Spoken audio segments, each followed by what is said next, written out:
What's up, Bears fans? The good news is that the Chicago squad isn't hitting the gridiron on Thanksgiving, so we can all chill with our fam and buddies without stressing over the Bears for a day.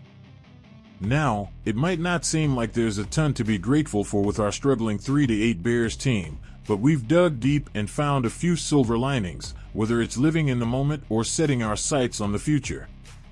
Here are some reasons to give thanks for the Bears this Thanksgiving. 2 first-round draft picks in 2024. The Bears are sitting pretty as we gear up for the 2024 offseason, set to snag 2 first-round picks. Yep, that includes the Panthers' first-round selection, which we got in a trade involving last year's number 1 pick, which turned into Bryce Young, by the way. Right now, that Carolina pick is sitting pretty at number 1 since they're the last one-win team in the NFL. Chicago's holding on to 2 top 4 picks, the Panthers, number 1, and our very own, number 4. We'll see how things shake out in the final 7 weeks, but it looks like the Bears are trending towards 2 top 10, maybe even top 5 picks, to help retool this roster. Matt Eberflus era is, likely, almost over.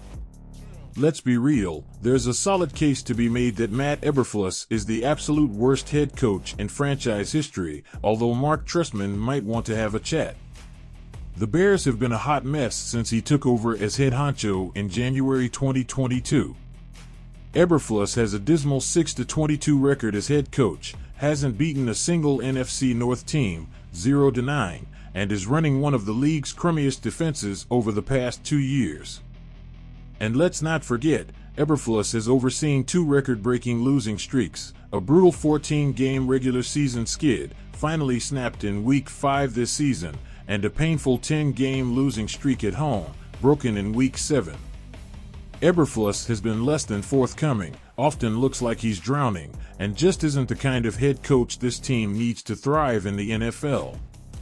After another epic meltdown against the Lions in Week 10, it feels pretty darn likely that Eberflus won't be back in 2024.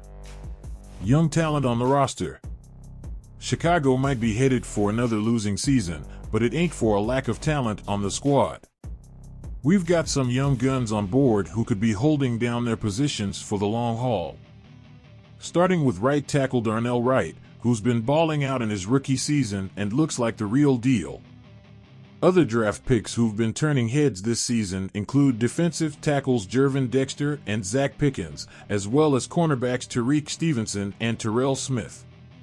And let's not forget about dudes like guard Tevin Jenkins, cornerback Kyler Gordon, and safety Jaquan Brisker, who've been making big contributions. Montez Sweat. The Bears finally snagged a franchise edge rusher in Montez Sweat, trading a second-round pick to get him from the Commanders at the trade deadline. Just a few days later, Sweat inked a massive 4-year, $98 million contract extension to stick around in the Windy City through 2027. While Sweat might only have 1 sack in 3 games with the Bears, his impact as a pass rusher has been undeniable. He's consistently putting the heat on quarterbacks and drawing double teams, which frees up his teammates for more opportunities. Sweat might be new to Chicago, but he's already looking like a cornerstone piece for our defense in the years to come. So, there you have it, folks. Some reasons to keep the faith and give thanks for the Bears this Thanksgiving. And while you're at it, don't forget to hit that subscribe button to stay in the loop with all things Bears on our channel.